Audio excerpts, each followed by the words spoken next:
Good morning students. तो हम लोगों ने जो इसके पहले वाला क्लास था उस पर क्वेश्चन नंबर 1 और 2 तक देख लिया था। और जो अब इस लेक्चर में हम लोग ट्राई करेंगे कि ये क्वेश्चन पेपर हमारा कंप्लीट हो जाए। हर क्वेश्चन पेपर को हम 4 लेक्चर्स में डिवाइड कर रहे हैं ताकि आपको मतलब ऐसा बोरियत ना हो कि इतना बड़ा लेक्चर है और फिर आप देखो ही नहीं, इसलिए हम उसको छोटे छोटे पार्ट्स में डिवाइड करके बना रहे हैं। सो आई होप आप लोग देख रहे होंगे। So, in which climatic region silicate rocks is formed? तो ये क्वेश्चन हम लोगों ने देखा ना, जब हम लोग बांगर वैली सिटी थे उस पर भी हमने ये क्वेश्चन आपको एक्सप्लेन किया था। उसमें जब सिलिकेट कैलक्रीट इनका फॉर्मेशन आया था। तो सिलिकेट कहाँ फॉर्म होता है? Arid to semi arid climate में। क्यों? क्योंकि सिलिका जो है वो कैसी होती है? हार्ड सिलिका रहता है। और हार्ड सिलिका क्या होता है? सीमेंट होता है क्रस्ट में। कहाँ पर? Near the surface. और फॉर्मेशन है जो इसका वो कैसे होता है? Due to silica rich ground water, silica rich ground water, evaporation and cementation इनके द्वारा। और कॉमन कहाँ है? डेजर्ट में या फिर सेमी एरिड एनवायरनमेंट में। ओके, सो सेमी एरिड क्या है? हायर इवेपोरेशन है जिसकी वजह से सिलिका का प्रेसिपिटेशन होता है। और जो कोल्ड टू आर्कटिक है, कोल्ड टू आर्कटिक में क्या होगा? सिलिकेट तो फॉर्म नहीं होगा, पर ये कोल्ड रीजन है तो यहाँ पे क्या होगी? फ्रॉस्ट वेदरिंग होगी, फ्रॉस्ट वेदरिंग और परमाफ्रॉस्ट प्रोसेस होगी, परमाफ्रॉस्ट प्रोसेस। टुंड्रा में क्या होता है? Mainly freeze and thaw action. ये सारी प्रोसेसेस हम लोग समझ चुके हैं पहले ही, है ना, वेदरिंग वाले लेक्चर्स में अपने 2 बार पढ़ा है इनको। तो इसके ऑर्गेनिक सॉइल भी डेवलप होगी यहाँ पे, ऑर्गेनिक सॉइल। क्वेश्चन नंबर 1 है what is called replacement of one ion in a lattice by another. तो किसी भी एक क्रिस्टल में एक आयन का दूसरे आयन में स्थानांतरण होता है तो उसको क्या कहते हैं? जब वो परिवर्तन हो जाता है, उसका चेंज होता है तो उसको डायडोकी कहते हैं। डायडोकी में क्या होता है? Substitution of ion with similar ionic radius यूए और similar charge and similar charge. जैसे इसका एग्जांपल हो जाएगा, अगर किसी क्रिस्टल में Mg2+ का सब्स्टिट्यूशन होता है Fe2+, तो इसकी आयनिक रेडियस भी सेम है लगभग और चार्ज भी सेम है। और ये इम्पॉर्टेंट किस में होता है? डायडोकी जो हमारे सिलिकेट मिनरल्स हैं, सिलिकेट मिनरल्स में होता है। अब ओमिशन, ओमिशन का क्या मतलब है? वैलेंसी डेफिसिट या वैकेंसी, वैलेंसी थोड़ा इनअप्रोप्रिएट रहेगा यहाँ पे। सो वैकेंसी डेफिसिट या वैकेंसी डिफेक्ट भी बोल सकते हो, डेफिसिट या डिफेक्ट कुछ भी याद रख लेना। तो इसमें क्या होता है? कोई भी साइट या फिर आयन मिसिंग होगा। सॉलिड सॉल्यूशन, सॉलिड सॉल्यूशन क्या है? आपका रिजल्ट है सब्स्टिट्यूशन का, सब्स्टिट्यूशन की प्रोसेस नहीं है, ये भी नहीं होगा। इंटरस्टिशियल क्या होता है? एक्स्ट्रा आयन जब एम्प्टी स्पेस को ऑक्यूपाई,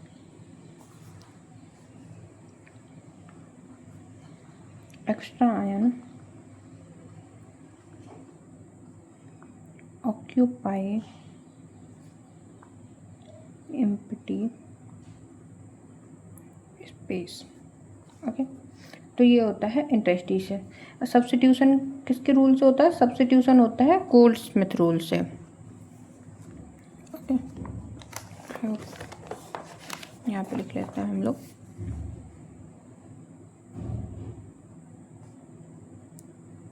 गोल्डस्मिथ रूल। इन्होंने कुछ रूल दिए जिनकी वजह से।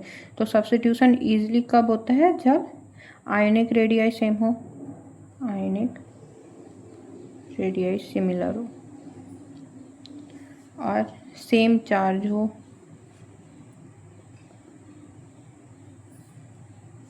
या फिर सिमिलर इलेक्ट्रोनेगेटिविटी हो।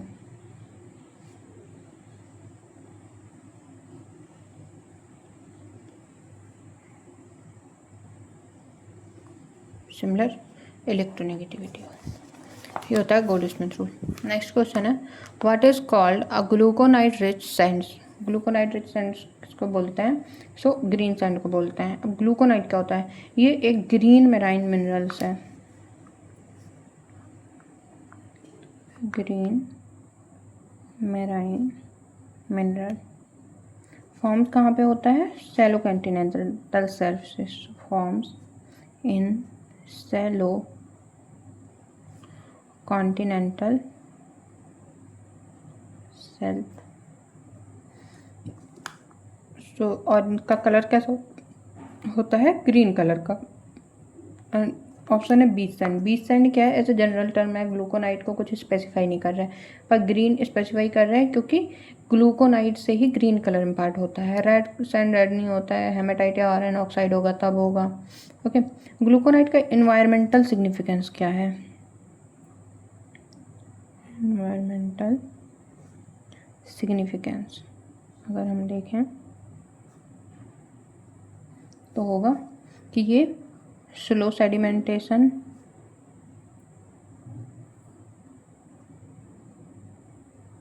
एंड मेराइन रिड्यूसिंग कंडीशंस को इंडिकेट करता है।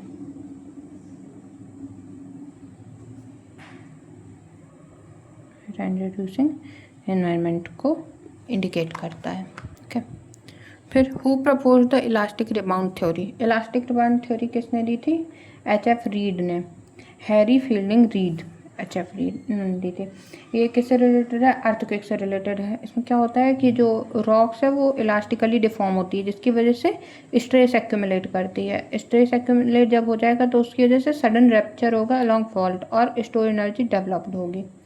और ये हुआ किसके बाद था?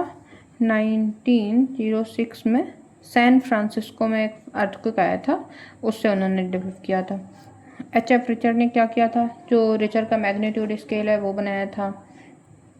ओके, सो अर्थक्वेक एनर्जी रिलीज कब होती है? जब बहुत ज़्यादा स्ट्रेन, जो इलास्टिक स्ट्रेन है वो एक्यूमुलेट हो जाता है। इसको इलास्टिक्स जो रबर बैंड होता है उससे भी समझ सकते हैं कि जैसे उसको एक हद तक खींचते जाते हैं, उस पर इलास्टिसिटी रहती है, उसके इलास्टिक लिमिट के अंदर रहता है तो वो खींचता चला जाता है, और जब वो इलास्टिक लिमिट से ज़्यादा हो जाता है तो वो क्या होता है? ब्रेक हो जाता है। और जो एनर्जी है, अगर आपने इसे दोनों हाथों से खींच रखा है, अगर ये एंड ब्रेक होगा तो सारी एनर्जी वो इस एंड पर लगा देती है और बहुत ज़ोर से लगता है।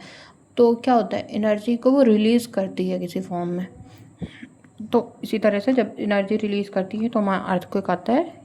ये थ्योरी इन्होंने दी हुई थी एच.एफ. रीड सर ने। तो ये किससे रिलेटेड है? अर्थक्वेक से। Okay,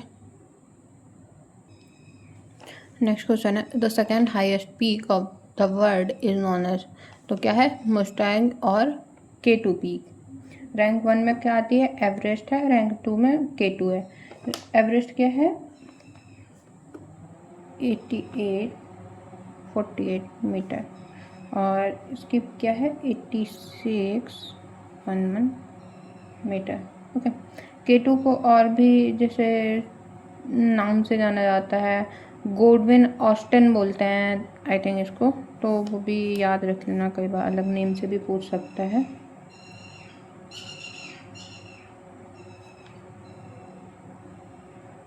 Godwin Austin. ओके, सो एवरेस्ट क्या है? फर्स्ट है और ये सेकंड है, और इसका भी एक और नाम होता है नागा प्रभात। ओके, तो ये नाम पूछ सकते हैं, नागा पर्वत। नेम हो सकता है आपसे कभी पूछ ले, बाकी ये थोड़ा अलग ही क्वेश्चन था जो फिजिकल से ज़्यादा रिलेटेड हो गया था। चलो, what is carbonate compensation depth? CCD। CCD ये किसका है? पैलेंटोलॉजी में हम लोग पढ़ते हैं। तो CCD क्या होती है? अ depth at the depth at which the rate of solution is balanced by the rate of supply.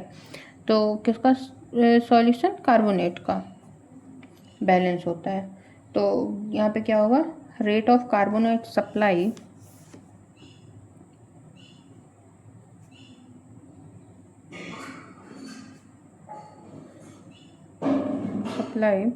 Equal to rate of carbonate dissolution.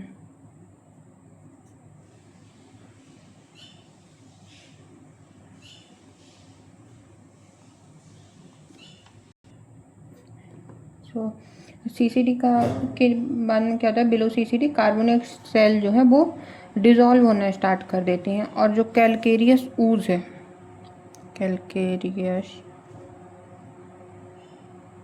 ऊज ये नहीं मिलता है, एब्सेंट रहता है। सो डिज़ोल्यूशन इंक्रीज क्यों होता है डेप्थ के साथ में, क्योंकि यहाँ पे क्या होता है, वाई इंक्रीज, क्योंकि यहाँ पे प्रेशर इंक्रीज हो जाता है, प्रेशर इंक्रीज, और टेम्परेचर जो है वो डिक्रीज कर जाता है, और CO2 इंक्रीज कर जाता है, और ये सारी चीज़ें pH को इम्बैलेंस कर देती हैं, जिसकी वजह से ये डिज़ोल्व हो जाता है। Okay, so dissolution and supply balance correct हो जाएगा आपका। Carbonate in equilibrium the depth at which carbonates are balance, तो इक्विलिब्रियम में नहीं होते हैं, डिसोल्यूशन भी स्टार्ट हो जाता है वहाँ पर से, और ये कुछ भी ऐसा क्लियरली नहीं बता रहा है। फिर the depth at which supply of carbonate is balanced, so dissolution को इसने कुछ बताया ही नहीं, इसलिए नहीं होगा। एक और होता है लाइसोक्लाइन, तो लाइसोक्लाइन क्या होता है, जहाँ पर से डिसोल्यूशन स्टार्ट होता है इंक्रीज करने के लिए, सो लाइसोक्लाइन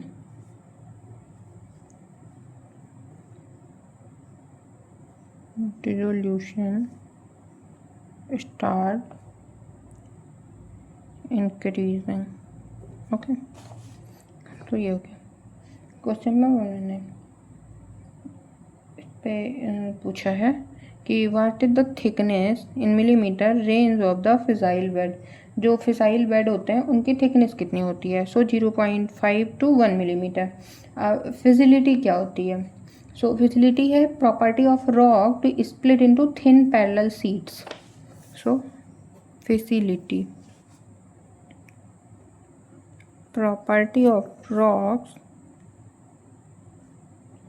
to split into thin parallel sheets। ये यूजुअली किसमें मिलती है, एक तो सेल में मिलेगी, सेल, और जो क्ले रिच रॉक होती हैं, क्ले रिच रॉक में मिलेगी। और किसकी वजह से कॉज करती है, alignment of clay mineral during the compaction इसका मेन सोर्स होता है, जिसकी वजह से ये जनरेट होती हैं। सो लिख सकते हो आप इसको, alignment of clay due to, add कर लो तो याद रहेगा, due to alignment of clay mineral during compaction. Okay, इस पर ग्रेटर देन 5 मिलीमीटर है तो बहुत थिक हो जाएगा, बेडिंग की तरह दिखाई देगा फैसिलिटी की जगह। 1 to 1.5 रिप्रेजेंट करेगा लैमिनेशन को, पर फैसिलिटी को आई थिंक नहीं करेगा। सो 2 फॉर स्टैंडर्ड अगर लेस देन 0.5 हो जाएगा। तो फिजिलिटी डेवलप क्यों होती है, क्योंकि जो प्लेटी क्ले मिनरल्स हैं वो अलाइन कर जाते हैं perpendicular to the compression. Compression ऐसे लग रहा है तो वो, अगर ऐसा कंप्रेशन आ रहा है तो वो ऐसा परपेंडिकुलरली के बेडिंग की तरह से, बस बेडिंग से पतले हो जाएंगे। फिर which fossils related to middle Gondwana, middle Gondwana में कौन सा होता है, डाइक्रोडियम, जो 3 फोल्ड क्लासिफिकेशन है उसे दिया गया था, तो उसमें मिडिल गोंडवाना डाइक्रोडियम, जो लोअर गोंडवाना है वो ग्लासोप्टेरस, और जो अपर गोंडवाना है वो टिलोफाइलम फ्लोरा। तो टिलोफाइलम क्या होगा, अपर गोंडवाना का है, और ग्लासोप्टेरस लोअर गोंडवाना का है। ग्लासोप्टेरस कोल बेरिंग फॉर्मेशन में भी मिलता है, और डाइक्रोडियम आपका मिडिल का है, और वार्म क्लाइमेट को बताता है, warm climate, lower upper middle. Okay, next question, which of the following mineral series exhibit coupled substitution, तो कौन सी ऐसी सीरीज है जो कि कपल्ड सब्स्टिट्यूशन को शो करती है। सो एल्बाइट, एनॉर्थाइट एल्बाइट जो वाली सीरीज है वो कपल्ड सब्स्टिट्यूशन को शो करती है। और जो कपल्ड सब्स्टिट्यूशन वो होता क्या है, तो when one ionic substitution is balanced by another to maintain electrical neutrality, तो उसको बोलते हैं हम कपल सब्स्टिट्यूशन। तो इसकी डेफिनेशन आप लिख सकते हो, when one ionic substitution, one ionic substitution is balanced by another to maintain electrical neutrality.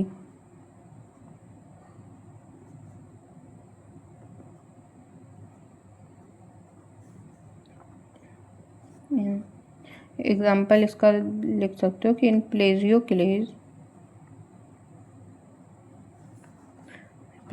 में क्या होता है, जो कैल्शियम 2+ है और एल्यूमिनियम 3+ है, तो ये दोनों ही चेंज हो सकते हैं किसमें, सोडियम प्लस में और सिलिकॉन 4+ में। तो जो इसकी बैलेंसी है वो इसकी बैलेंसी को एक दूसरे को कैंसिल आउट कर दे रहे हैं, तो इलेक्ट्रिकली न्यूट्रल पोजीशन में रह रहे हैं ये, ठीक है। फॉस्फेराइड फाइलाइट में क्या होता है, सिंपल Mg और Fe का सब्स्टिट्यूशन होता है, simple FeMg substitution, okay. Albite and anorthite में कपल्ड सब्स्टिट्यूशन होगा। बायोटाइट एंड फ्लोगोपाइट में क्या होता है, FeMg को रिप्लेस करता है, Fe रिप्लेस Mg। एस्टेटाइट फेरोसेलाइट में इसमें भी सिंपली Mg और Fe का सब्स्टिट्यूशन होता है, Mg Fe substitution. Couple substitution कब होता है, जब आयनिक चार्ज डिफर करता है। अगर चार्ज डिफर करता है तो दूसरा आयन उसको सब्स्टिट्यूट करता है। जैसे इसमें कितना चार्ज है, इसका 3 है, इसका 2 है, पर इसमें इसका 1 है और इसका 4 है, ठीक। तो इस तरीके से इनके चार्ज डिफरेंट है, सेम चार्ज नहीं है। जैसे इसके पहले वाला जो देखा था उसमें क्या था, Mg था और Fe था, और दोनों का ही चार्ज क्या था, एक साथ बैलेंस था। तो ये इसमें अलग अलग आयन एक दूसरे को इलेक्ट्रिकल न्यूट्रलिटी प्रोवाइड कर रहे हैं, ओके। नेक्स्ट क्वेश्चन है, which decay system involves beta decay only. तो बीटा डीके किस में होता है, हमारा जो रुबीडियम स्ट्रोंशियम डेटिंग मेथड है उसमें होता है, क्योंकि रुबीडियम स्ट्रोंशियम का फॉर्मूला क्या होता है, rubidium 87 to strontium 87 plus beta. So सिर्फ बीटा डीके होता है। जो SMND मेथड है इसमें समेरियम न्यूडेनियम में अल्फा डीके होता है। यूरेनियम थोरियम लेड मेथड, ये तो डीके चैन होती है, इसमें अल्फा बीटा सब होता है। और पोटेशियम आर्गन में क्या होता है, इलेक्ट्रॉन कैप्चर होता है, ओके। और ये इंपॉर्टेंट किसके लिए है, रुबीडियम स्ट्रोंशियम जो मेथड है ये हमारा किसके लिए होता है, इग्नियस या metamorphic rock and metamorphic rock. जो पोटेशियम आर्गन है ये होता है मेनली वॉल्केनिक। और कार्बन 40 इस पे ऑप्शन नहीं, पर कार्बन 40 बहुत ही इंपॉर्टेंट होता है, वो किसके लिए होता है, हमारा ऑर्गेनिक के लिए। चलो, degree of freedom with value of 1 indicate. तो डिग्री ऑफ फ्रीडम में जब वैल्यू 1 हो तो वो किसको रिप्रेजेंट करती है, उस पॉइंट्स को क्या कहते हैं, mainly univariant line, trivariant area, invariant point और बाईवेरिएंट पॉइंट। सो जब डिग्री ऑफ फ्रीडम 1 हो तो उसको बोलते हैं यूनिवेरिएंट लाइन। अब ये आया कहाँ से, तो जो हमने गिब्स का फेज रूल पढ़ा, गिब्स फेज रूल से आता है। गिब्स का फेज रूल क्या होता है, F + P = C+2। तो अगर यहाँ पर F क्या है, डिग्री ऑफ फ्रीडम है, C component and P phase है। सो अगर डिग्री ऑफ फ्रीडम 1 हो तो उसको यूनिवेरिएंट पॉइंट कहते हैं। अब अगर डिग्री ऑफ फ्रीडम 0 हो तो उसको बोलते हैं invariant point. F = 0, F = 1 यूनिवेरिएंट, F = 2 तो बाईवेरिएंट, ओके। सो ये हो गया आपका नेक्स्ट क्वेश्चन। और ये जो एक सेकेंड, हाँ, नेक्स्ट क्वेश्चन आपका, which of following isotopes are use to date ground water. Ground water को कौन से आइसोटोप हैं जो कि हम यूज करते हैं, carbon and hydrogen isotope, okay. So carbon isotope and hydrogen. Carbon isotope क्या करता है, ओल्ड ग्राउंड वाटर को करता है, और जो हाइड्रोजन का ट्रीटियम 3 वाला है, वो करता है किसको, रीसेंट ग्राउंड वाटर को डेट करता है, रीसेंट ग्राउंड वाटर। ओके, जो नाइट्रोजन सल्फर है ये ग्राउंड वाटर डेटिंग में नहीं होता है, नाइट्रोजन नहीं होता है प्राइमरीली, जैसे इसमें हाइड्रोजन तो होगा। सो कार्बन एंड हाइड्रोजन अपना सही होगा, ऑक्सीजन एंड हाइड्रोजन, ऑक्सीजन लगता है कि होगा, पर ऑक्सीजन मेनली क्या होता है, क्लाइमेटिक इंडिकेटर होता है ऑक्सीजन, क्लाइमेटिक इंडिकेटर। आपने पढ़ा होगा ना, ऑक्सीजन 18 बाई ऑक्सीजन 16 करके हम उसके क्लाइमेट का देखते हैं कि कैसा है। Okay, in general the basement rock of Archean are composed of, जो किससे कंपोज होती है, नीस से। अब आर्कियन क्रेटर है वो मेनली कंसिस्ट क्या करती हैं, granite gneiss complex, granite gneiss complex, और या फिर कोई भी और हाई ग्रेड मेटामॉर्फिक रॉक।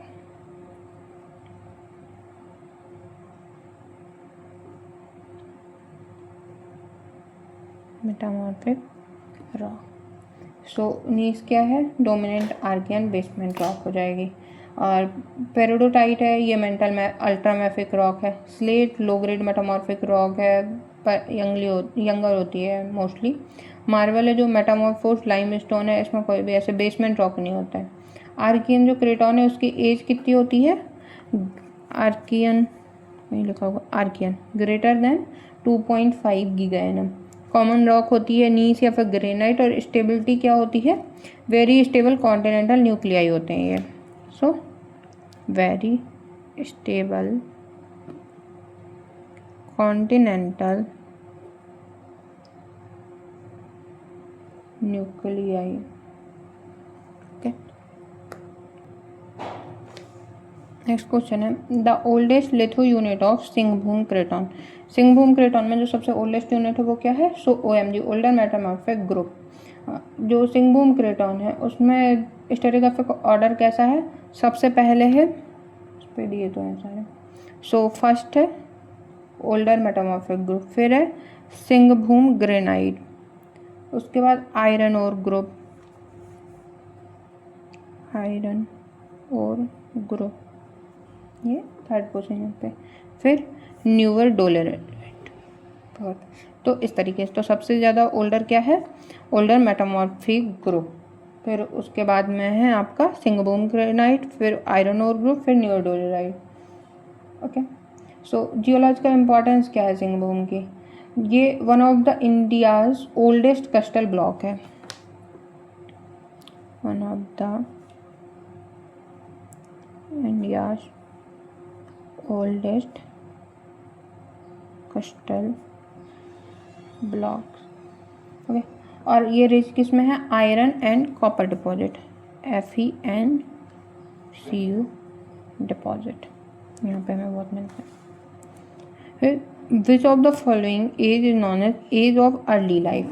अब जो ये वाला क्वेश्चन है इस पे हमें लगता है पेलियोजोइक होना चाहिए, क्योंकि पेलियोजोइक का मीनिंग ही क्या है, पेलियो प्लस जोइक से मिलके बना है, मतलब एंशिएंट रॉक। ओके, पर सो इसमें क्या था, और इसमें अगर हम देखें भी तो भी यही होता है कि जो मेजर डाइवर्सिफिकेशन है लाइफ फॉर्म का वो हमें मिला था पेलियोजोइक में, मेजर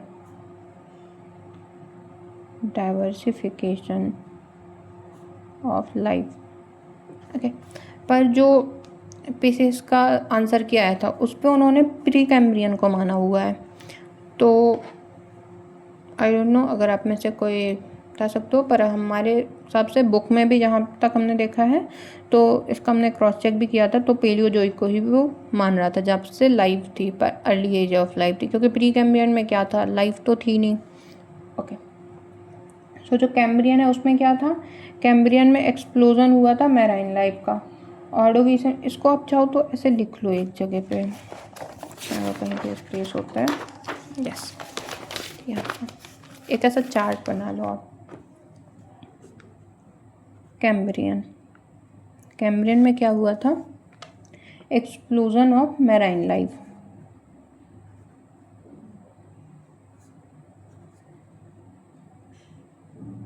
मेराइन लाइव। ऑर्डोविशियन में first primitive land plants.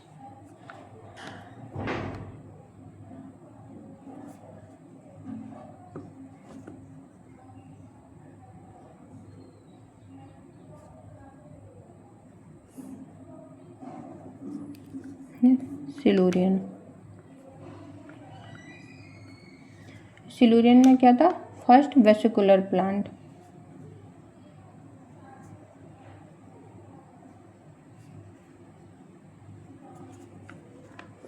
Devonian. Devonian क्या होता है? Age of fishes.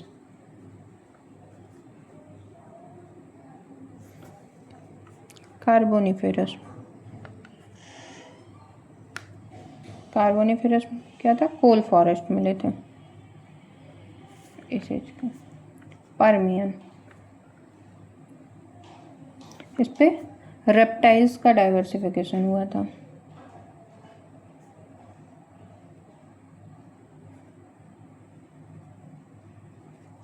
ओके, तो ये कुछ इंपॉर्टेंट होगा, इनसे क्वेश्चन आ सकते हैं आपका।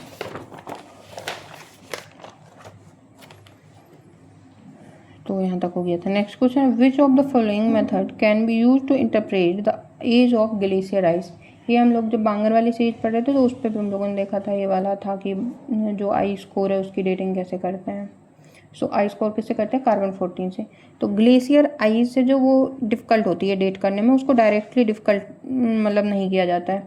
क्या किया जाता है? उसमें जो ऑर्गेनिक मटेरियल ट्रैप्ड होते हैं एसोसिएटेड ग्लेशियर डिपॉजिट में, उसको डेट किया जाता है। तो जो ऑर्गेनिक मैटर है वो इस कार्बन 14 से किया जाता है, तो उसकी वजह से होता है।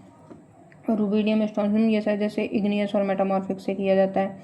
तो ये डेट किसको किसको कर रहा होता है? कार्बन 14 एक्चुअल में ऑर्गेनिक रिमेन्स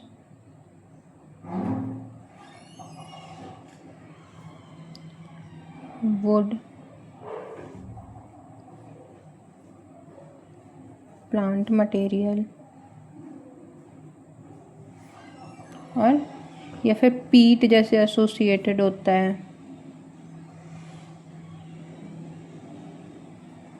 पीट एसोसिएटेड विद जो ग्लेशियल डिपॉजिट्स है उसमें।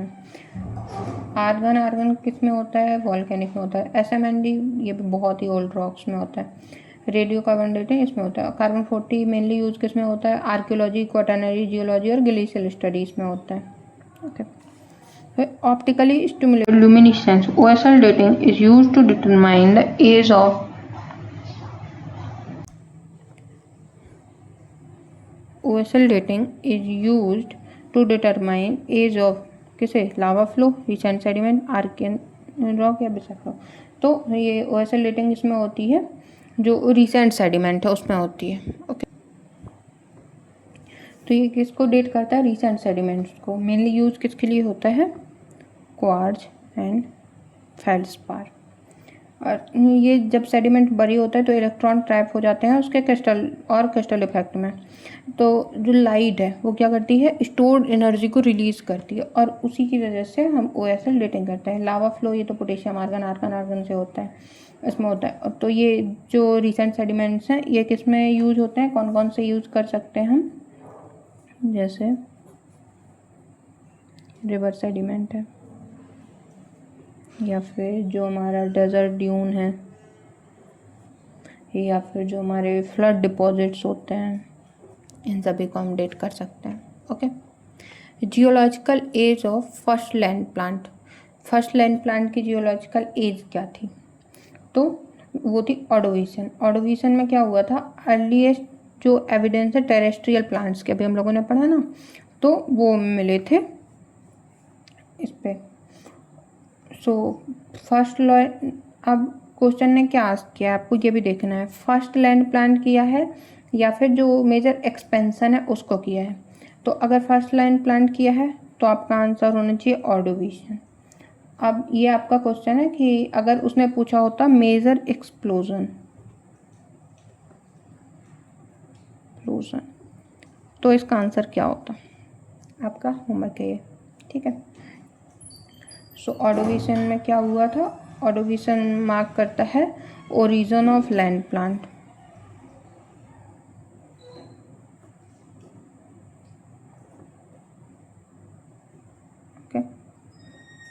वैसे आप बताओगे तो है नहीं, हम ये बता सकते हैं, नोट कर लेना, डेवोनियन होता है। ओके, कभी कभी आंसर कर दिया करिए, इतनी मेहनत से कोई पढ़ा रहा है आपको तो उसे भी थोड़ा अच्छा लग जाए। नेक्स्ट क्वेश्चन है, which of the following is not a hydrothermal deposit.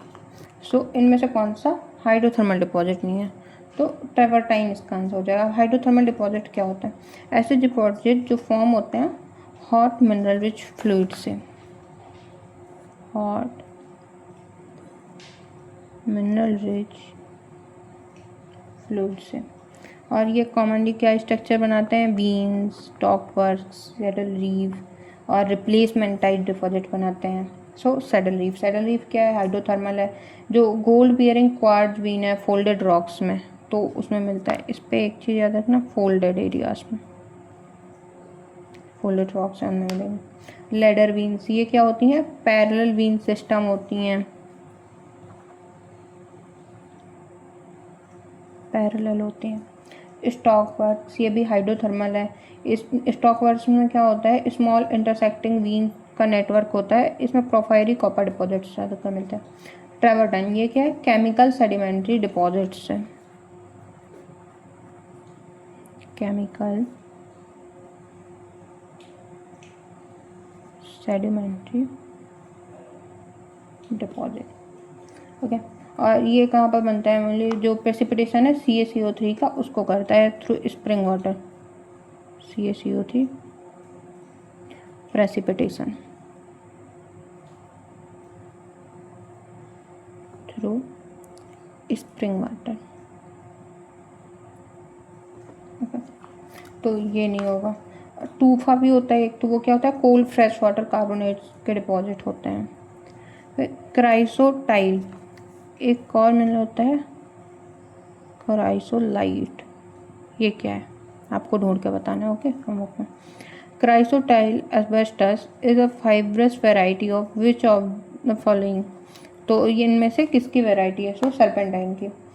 Asbestos है वो क्या होता है, सर्पेंटाइन एस्बेस्टर, और सेकेंड होता है एम्फीबोल एस्बेस्टस, इन दोनों में होता है। तो क्राइसोलाइट जो है वो सर्पेंटाइन से होता है, जो एम्फीबोल है उसमें क्या होते हैं, एमोसाइट,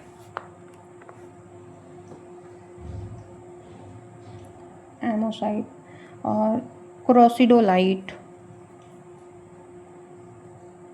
एंड क्रोसिडोलाइट, ये मिनरल्स होते हैं।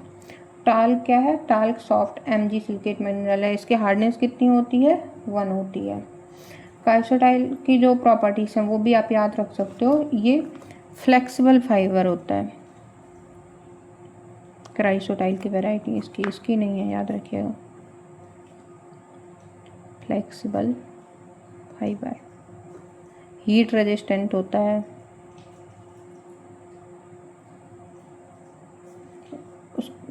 और ये हीट रेजिस्टेंट होने की वजह से क्या होता है, जो इंडस्ट्रियल इंसुलेशन है उसमें होता है, पर लंग्स के लिए बहुत हजार्डस होता है ये हमारे। Next question, which of the following factor is liable to oil migration. Oil migration के इनमें से कौन से फैक्टर्स रिस्पॉन्सिबल होते हैं, तो सारे ही होते हैं। अब कैसे कैसे होते हैं इनको हम पढ़ते हैं। सो जो कॉम्पैक्शन ऑफ मड, जैसे जैसे सेडिमेंट कॉम्पैक्ट होगा तो क्या होगा, उसका जो पोर फ्लूइड है वो एक्सपेल करे। अब कोई ऐसे सॉफ्ट स्पंज लो, स्पंज को तुम पानी में भिगाओ और फिर उसको ऐसा स्क्वीज करो, तो जो उसके पोर्स में पानी फिल होगा वो क्या होगा, एक्सपेल कर जाएगा। उसी तरीके जैसे ही कंपैक्शन होगा मड का, तो उसके फ्लूइड में जो फ्लूइड भरा होगा वो हो जाएगा। कैपिलरी क्या होता है, कंट्रोल करेगा मूवमेंट को थ्रू टाइनी पोर स्पेस। बायंसी की वजह से क्या होगा, ऑयल लेस डेंस है वाटर के, इसलिए वो अपवर्ड मूव कर जाएगा। ग्रेविटी क्या इन्फ्लुएंस करेगी, स्ट्रक्चरल ग्रेडियंट को इन्फ्लुएंस करेगी, तो इसकी वजह से सारे ही हो जाएंगे। अब माइग्रेशन किस तरीके से होता है, माइग्रेशन 2 टाइप से होता है, एक होता है प्राइमरी एंड एक होता है secondary migration. So primary migration क्या होता है, फ्रॉम सोर्स रॉक,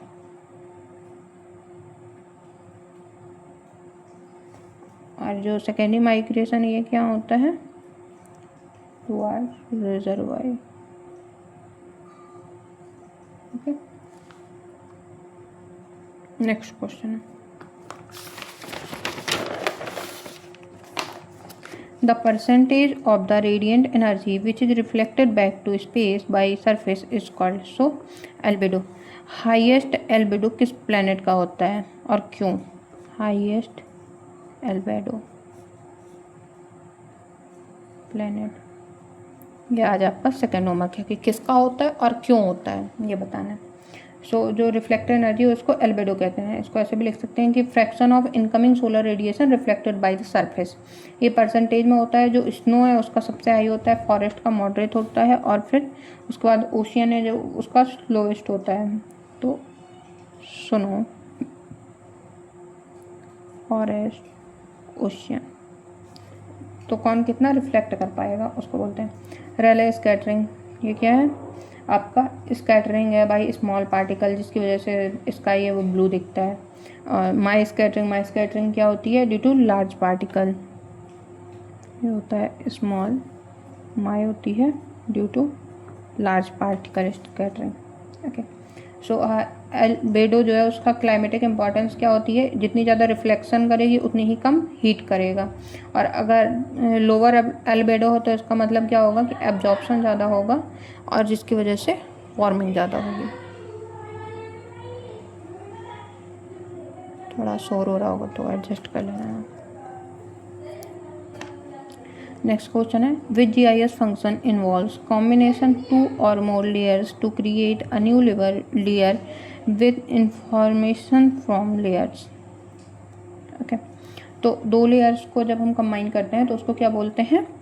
ओवरलाई। GIS में जब होता है, GIS क्या होता है? जियोग्राफी इंफॉर्मेशन सिस्टम होता है। इसमें हम वेरियस काइंड्स ऑफ मैप्स वगैरह को, स्ट्रक्चर्स को ओवरलाई करके न्यू मैप्स को जनरेट करते हैं। यूज़फुल होता है रिसर्च वगैरह में और भी बाकी प्लानिंग वगैरह में यूज़फुल होता है। सो ओवरलाई एनालिसिस क्या होता है? ये बहुत इंपॉर्टेंट ऑपरेशन है। इसमें मल्टीपल थेमेटिक लेयर्स जो हैं, जैसे स्पेटियल डाटा है और जो एट्रीब्यूट इन्फॉर्मेशन है उनको जनरेट करके एक इंटीग्रेटेड लेयर बनाई जाती है। जैसे जब हम लोग वाटर पोटेंशियल जोन की स्टडी करते हैं तो उसमें हम soil map, slope map, land use, rainfall, ये सारे को ओवरलाई करते हैं और उनसे क्या बनता है? ग्राउंड वाटर पोटेंशियल मैप या landslide hazard zone, suitable agriculture land, ये सारा कुछ बनता है। ओके, तो ओवरलाई मेथड।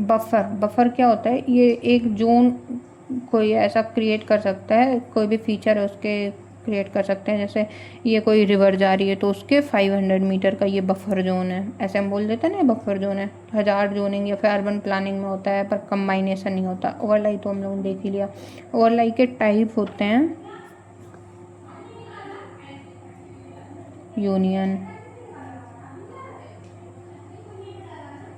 इंटरसेक्ट,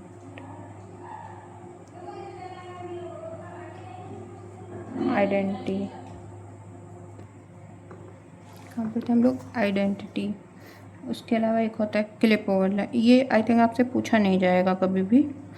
जो रिमोट सेंसिंग का ही कोई एग्ज़ाम ना हो तो फिर आपसे नहीं पूछा जाना चाहिए इतना डिटेल में, यही सब पूछा जाएगा। क्लिपिंग क्या होती है? क्लिपिंग होता है कि कोई भी क्लिप एक्सट्रैक्ट करना, कोई भी पार्ट जो बाउंड्री लेयर यूज कर रहे हो, जैसे कोई डिस्ट्रिक्ट का डाटा है स्टेट मैप से वो आप उससे निकालते हो तो वो हो गया। डिजिटाइजेशन क्या होता है? जो पेपर मैप है उससे डिजिटल मैप पे कन्वर्ट करना, पेपर टू डिजिटल कन्वर्जन होता है जो। सो GIS का ओवरलाई किस में यूज होता है? Mainly ground water studies, environment impact assessment, urban sustainability analysis में, मिनरल प्रोस्पेक्टिंग के मैपिंग में, इन सारी चीज़ों में होता है। Okay, next question, which of the following statement is true regarding strength of rocks. So rocks की स्ट्रेंथ से रिगार्डिंग हमारा क्या ट्रू है? इस पर tensile strength is lower than compressive strength. अब ये होता क्या है? सो रॉक जो है वो रजिस्ट करती है कंप्रेशन को मच बेटर देन जो टेंशन है हमारा, तो कंप्रेशन को ज़्यादा रजिस्ट करती है। तो इसकी वजह से जो कंप्रेशन की स्ट्रेंथ होगी वो मच हायर होगी कंपेयर टू टेंसाइल स्ट्रेंथ। जैसे हाई कंप्रेसिव स्ट्रेंथ होता है उसमें भी क्या होती है? ग्रेनाइट में उस पर अगर कंप्रेशन करेंगे तो बहुत लगेगा, पर उस पर टेंसाइल स्ट्रेंथ बहुत ही वीक होती है। तो टेंसाइल स्ट्रेंथ कम होगी, कंप्रेसिव स्ट्रेंथ ज़्यादा होगी। कंप्रेशन क्या होता है, स्ट्रॉन्ग रेजिस्टेंट, टेंसाइल में वीक रेजिस्टेंट, और जो सीयर होता है उस पर मॉडरेट होती है। अगर कभी सीयर का पूछ ले तो उस पर मॉडरेट होती है। जॉइंट्स जो हैं वो मेनली किसकी वजह से फॉर्म होते हैं, जो टेंसाइल स्ट्रेंथ होती है उसकी वजह से। लेक्चर थोड़ा लंबा जा रहा है पर आई होप आप देख लोगे, थोड़ा बड़ा एडजस्ट कर लेना, 2 पार्ट्स में देख लेना आप इसको, क्योंकि अगर दूसरा करते तो फिर पार्ट 5 तक बन जाएगा। So which rock is use in building Taj Mahal.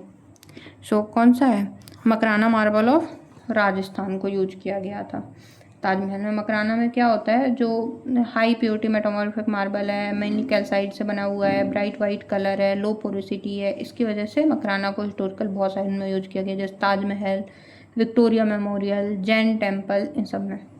Okay.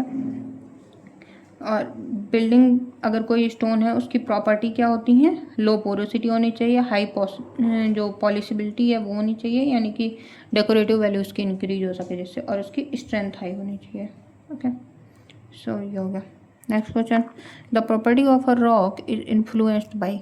तो रॉक की प्रॉपर्टी किसके से इन्फ्लुएंस होती है, grain size, sorting of grain, shape of grain, यानी all of the above.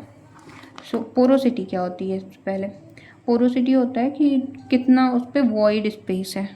So porosity equal to void volume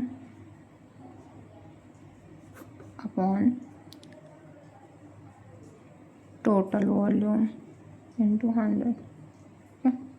so जो ग्रेन साइज है वो क्या होगा, पैकिंग अरेंजमेंट को भी अफेक्ट करेगा और पोर जियोमेट्री को अफेक्ट करेगा, जिसकी वजह से जो आइडियल स्फीयर है वो क्या कर सकता है, शो कर सकते हैं सिमिलर पोरोसिटी को, और न्यूट्रल सेडिमेंट्स को बिहेव कर सकते हैं अलग अलग तरीके। सॉर्टिंग है, वेल सॉर्टेड सेडिमेंट्स है उस पर क्या होगा, लार्ज पोर स्पेस होगा, इससे हायर पोरोसिटी होगी। और जो पुअरली सॉर्टेड सेडिमेंट है उसमें स्मॉल ग्रेन, जो लार्जर ग्रेन है, ये ग्रेन है, इनके बीच में स्पेस है, तो स्मॉल ग्रेन ये स्पेस को फिल कर देंगे, इसकी वजह से पोरोसिटी कम हो जाएगी। फिर ग्रेन शेप, जो राउंडेड ग्रेन है उनमें क्या होगी, बेटर पोर कनेक्टिविटी। अब राउंडेड ग्रेन है तो वो ऐसे ही पूरा का पूरा राउंडेड होगा तो स्पेस ज़्यादा रहेगा उसके बीच में, तो पोरोसिटी बढ़ाएगी।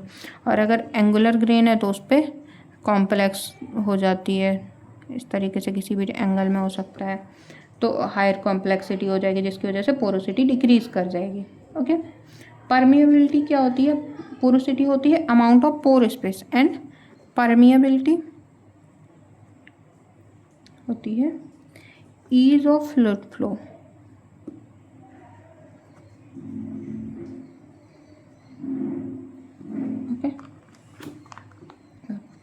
Next question, consider the following statement regarding ground flow.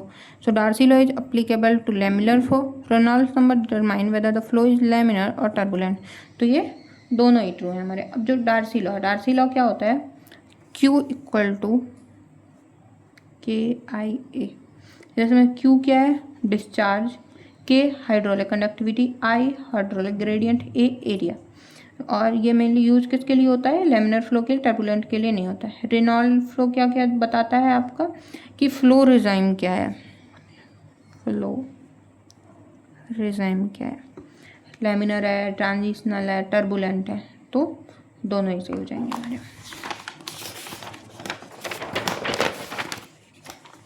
Next question है, Schlumberger and Wenner array are applied. So Schlumberger और वेनर किस में यूज होता है, जो रेजिस्टिविटी है उस पर होता है। इसमें इलेक्ट्रॉन कॉन्फ़िगरेशन का डिफरेंस होता है, जो कि इलेक्ट्रिकल रेजिस्टिविटी को निकालने में काम आता है। ये यूज किस में होता है, मेजर क्या करता है, surface resistivity, major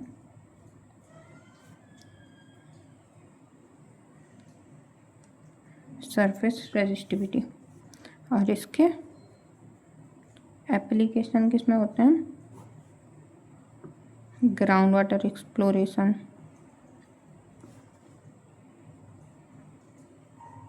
mineral exploration and engineering geology.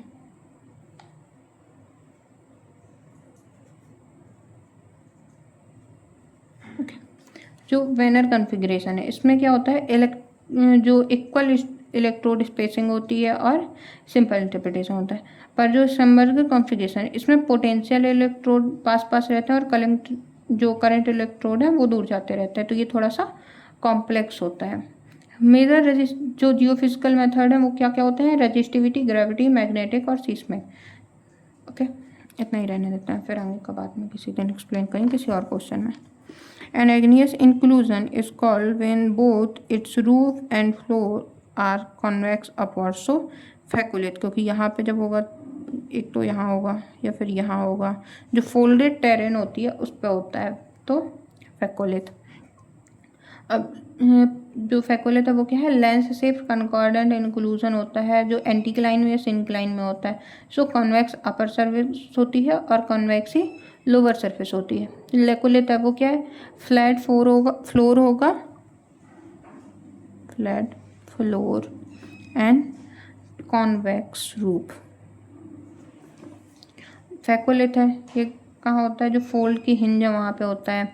लोपोलेट इस पे कॉनकेव अपवर्ड होता है, और जो सिल है वो क्या होती है, यूजुअली फ्लैट होती है, टेबुलर कॉन्कॉर्डेंट हॉरिजॉन्टल होता है, ये इस तरीके से होती है। Which of the following is type of chemical weathering, ये हम लोगों ने बहुत अच्छे से पढ़ा हुआ है, ठीक है, 2 बार पढ़ा है तो इसको तो हटाओ। मास of water vapour in grams contained in a kilogram of air is called, क्या कहते हैं, स्पेसिफिक ह्यूमिडिटी। स्पेसिफिक ह्यूमिडिटी क्या होती है कि mass of water vapour present per unit mass of moist air, इसको हम लिख भी सकते हैं, specific humidity equal to mass of water vapour upon total mass of moist air.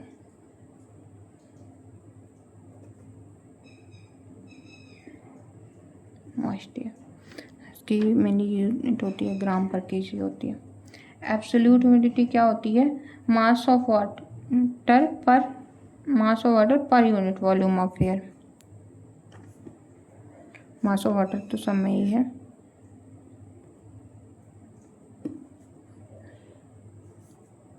Per unit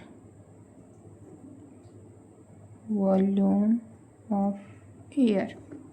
relative में क्या होता है, इसमें रेशियो होता है एक्चुअल वाटर वेपर और मैक्सिमम पॉसिबल वाटर वेपर के बीच में। ह्यूमिडिटी कैपेसिटी ऐसा कुछ होता ही नहीं है, तो ये तो कुछ नहीं।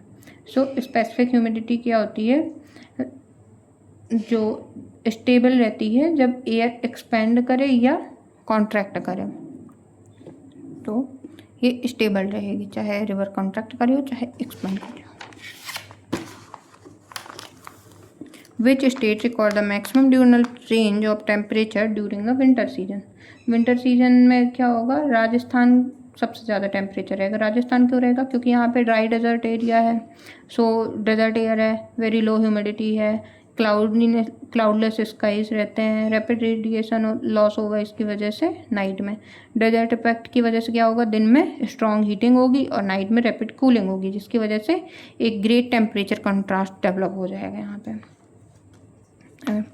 During which period of stage of India's population growth was stagnant, तो पता नहीं क्यों ही पूछा था स्टेगनेंट का जियोलॉजी में, पर ठीक है, 1901 से 1921 तक आपकी स्टेगनेंट थी। नेक्स्ट क्वेश्चन है, which type of cloud is associated with heavy rainfall, thunder, lightning, hail and tornadoes. So cumulonimbus cloud, हमेशा जब भी बारिश ज़्यादा हो रही है इसके बारे में पूछता है तो ये होते हैं, तो heavy rain, lightning, thunder, hello storm, tornado, ये सब जहाँ भी हो रहा है वो क्लुमोनिम्बस होगा। इसका फॉर्मेशन क्यों होता है, formation due to strong convection and warm moist air rising rapidly.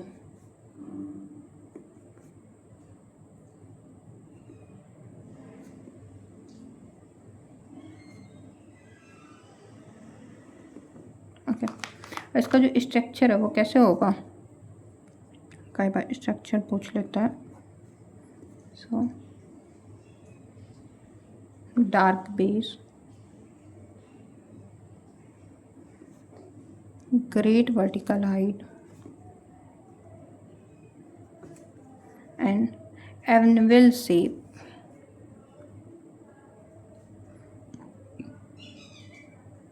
Anvil shaped top. ये एनविल शेप्ड से एक बार क्वेश्चन आई थिंक कहीं पे हमने देखा था कि आया हुआ है, तो ये याद रखिएगा आप। नेक्स्ट क्वेश्चन है, the plant growing in area of alternating wet and dry conditions are called as. So ऐसे प्लांट जो कि अल्टरनेट ड्राई एंड जो हमारा वेट कंडीशन है उसमें होते हैं, उनको बोलते हैं ट्रोपोफाइट्स। ट्रोपोफाइट्स क्या करते हैं, ये अडॉप्ट कर लेते हैं सीजनल वेट पीरियड और ड्राई पीरियड को। सो ये मानसूनल जो क्लाइमेट होता है उस पे मिलते हैं, मानसूनल क्लाइमेट। एडप्टेशन क्या था, ड्यूरिंग ड्राई सीजन में क्या करेंगे, अपनी लीव्स को गिरा देंगे जिसकी वजह से ट्रांसपिरेशन कम हो, और during wet season rapid growth को शो करते हैं, तो उनको बोलते हैं ट्रोपोफोर्स। मीजोफोर्स ये मॉडरेट वाटर कंडीशन में रहते हैं। जीरोफाइट्स हैं ये एक्सट्रीम ड्राई कंडीशन में रहते हैं, और जो हाइड्रोफाइट्स हैं ये एक्वेटिक एनिमल्स होते हैं।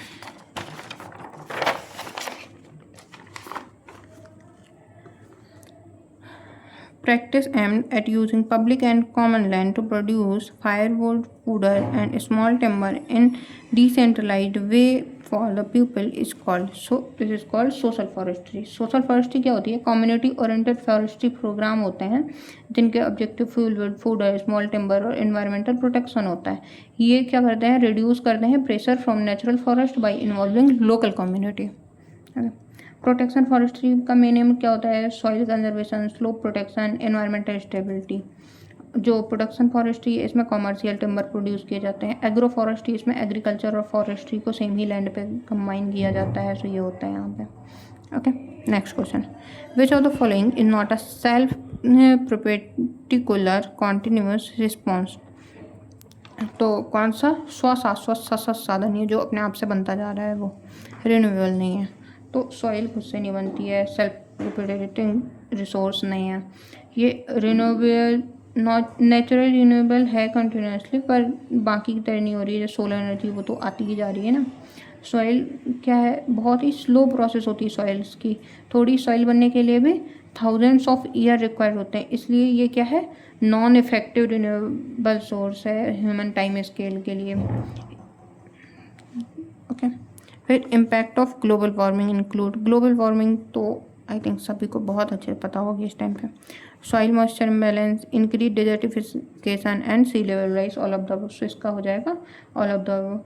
ग्लोबल वार्मिंग में क्या होता है, मेनली जो अर्थ का एवरेज टेम्परेचर वो इंक्रीज कर जाता है। एवरेज टेम्परेचर इंक्रीज, ये किसकी वजह से होता है, due to greenhouse gases, CO2 increase and methane emission. Okay. तो यहाँ पे सॉरी लेक्चर थोड़ा ज़्यादा बड़ा हो गया, पर फिर भी बहुत इंपॉर्टेंट है, तो एक बार आप देख लीजिएगा। और यहाँ पे हमारा जो सेट का ये क्वेश्चन पेपर ख़त्म होता है। नेक्स्ट लेक्चर में हम गुजरात सेट 2019 का क्वेश्चन पेपर डिस्कस करेंगे। तो आप चाहो तो उसका क्वेश्चन पेपर डाउनलोड करके आप पहले एक बार सॉल्व कर सकते हो खुद से, उसके बाद आप एक्सप्लेनेशन देख सकते हो। Okay, so thank you very much.